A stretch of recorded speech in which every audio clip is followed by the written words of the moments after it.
Please subscribe Tito Manny Vlog.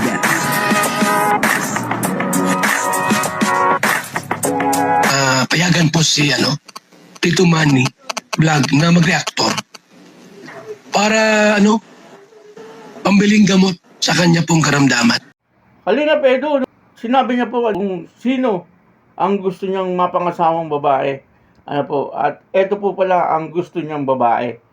Papanoorin po natin yung video at siyempre bibigyan po natin yan ng konting reaction. Pero bago po yan, ako muna po bumabati sa inyo lahat ng magandang umaga, magandang tanghali at magandang gabi sa inyong lahat mga kapatid. Kung saan man kayo ng panig ng mundo naroon ngayon, ay mag-iingat kayo palagi at pagpalain kayo ng ating Panginoon.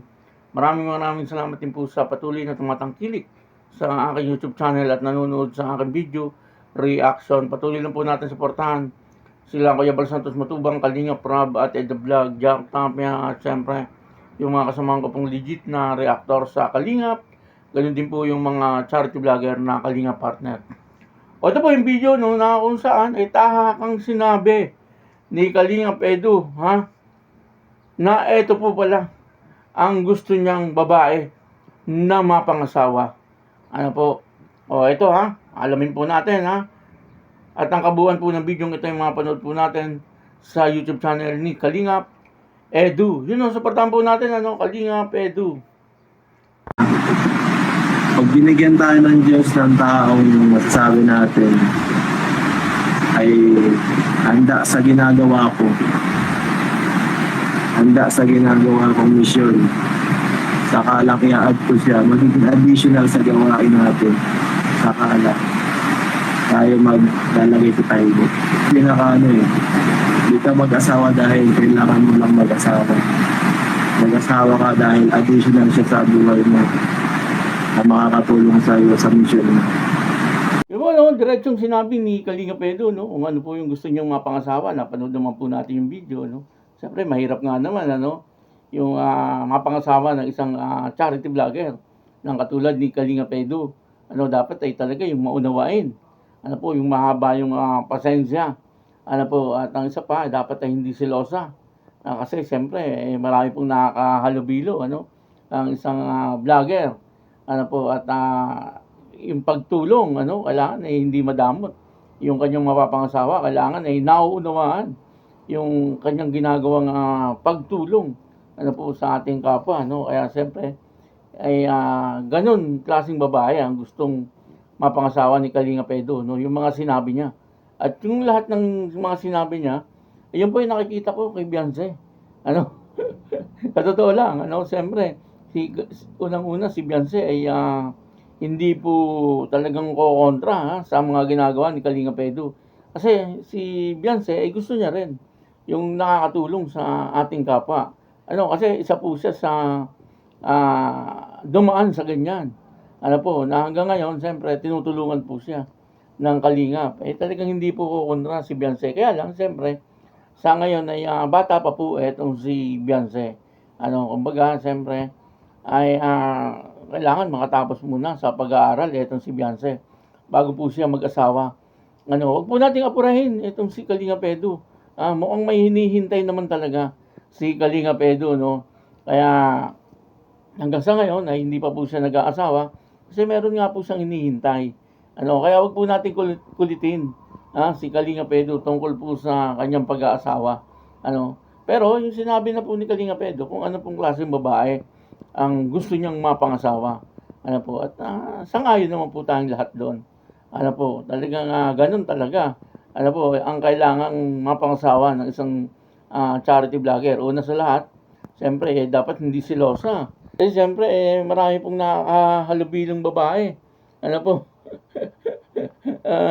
Ang isang charity vlogger, lalo na kung pogi. Katulad ni Kalingap Edu, siguradong marami pong nagkakakrush dyan. Marami ang nagkakagusto. Siguradong marami din ang gustong mapangasawa. Etong si Kalingap Edu. Ganun po, Kaya sana, dapat hindi rin talaga silosa. Dapat ay malawak ang pangunawa. At yan ang lahat ng yan ay nakikita po natin, kay Beyonce. Hindi naman po sa ipinipilit natin si Beyonce kay Kalinga Pedro. Kaya lang, siyempre, mas maganda kung si Beyonce ang mapapangasawa ni Kalinga Pedro. Sa ngayon ay talagang kilalang-kilala na ni Kalinga Pedro itong si Beyonce. At si Beyonce naman ay kilalang-kilala na rin itong si Kalinga Pedro. Kumbaga, ay alam na po nila ang lahat sa kanila. Alam na po nila ang bawat isa. Siguro, sa ngayon ay hindi pa po talaga nagdidesisyon si Kalinga Pedro na siya ay mag-asawa kasi ay may hinihintay po siya. At maaaring si Beyonce po ang kanyang hinihintay. Malapit na, ilang taon na lang. Ang lalaki naman hanggang 35 years old, pwede pa. Ang iba nga inaabot pa ng 50 years old. Bago mag-asawa. Meron ganun, marami po ang ganun, naabot ng 50 years old. Tapos yung babae ay bata rin, yung babae. May mga ganun Kaya wag po nating apurahin itong si Kalinga Pedro. Darating po ang panahon, mababalitaan na lang po natin, makikita po natin na si Kalinga Pedro ay mag-aasawa na, mga 3 taon pa siguro. At siyempre alam na po ni Kalinga Pedro kung sino po yung babae na kanyang mapapangasawa. Sa ngayon ay talagang hindi pa rin po niya pinapangalanan kung sino ito. Siyempre alam naman po natin lahat na si Kalinga Pedro ay talagang medyo pilian din. Siyempre, dapat ang mga pangasawa po niya ay katulad nila Ate Edna. Kasi si Ate Edna asawa ng talagang founder ng Kalingap. At maraming humahanga kay Kuya Bal. Dapat talagang malaki ang pangunawa. Kaya si Ate Edna, nakikita naman po natin na talagang napakalaki ng pangunawa niya kay Kuya Bal. Si Ma'am Jack, talagang naandon, na yung suporta niya kay Kalinga Prab ay naandon. Sana yung mga pangasawa ni Kalinga Pedro, ganun din. Pero nakikita po natin yung kay Beyonce. Ito po ay opinion lang Hindi po natin sinasabi na si Beyonce lang ang mapapangasawa ni Kalinga Pedro Hindi po tayo nagsasalita ng gano'n.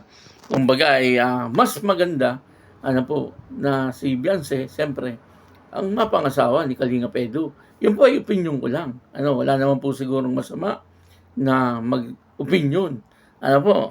At siyempre, makakapag-desisyon naman po niyan ay si Beyonce din, at si Kalinga Pedro. Kasi sabi naman ng mga magulang ni Beyonce, kung sino po ang gusto niya, ay susuportahan po nila itong si Beyonce. At siyempre, nakadepende na rin po yan kay Kalinga Pedro at kay Beyonce. Kaya ayun, maraming salamat po sa inyong lahat.